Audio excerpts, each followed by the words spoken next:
Indray mbava kely kosa eo amin'ny tontolon'ny fanatanjahantena voaositra ho tompon-daka ny section Antananarivo renivohitra Sokajy na be ny ekipa ny Dream Team manao antso avy amin'ireo rehetra mpankafy rehetra nefa ireo mpitantana amin'ny fanomanana ny fifaninanana manaraka izay hoatrehana atoato. Afa-po zay satria nahazo ny amboarana section Antananarivo renivohitra.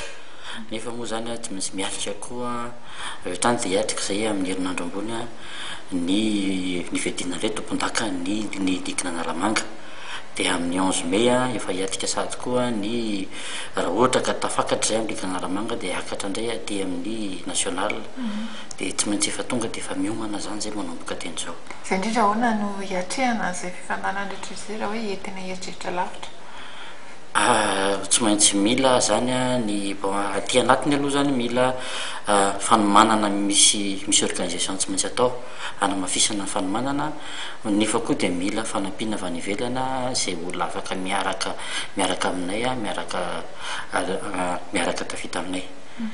Raha mikasika ny ekipa hoe misy ny mety ho fanamboarana fanampiana mpilalao sa eo ihany aloha no anona hatramin'izao?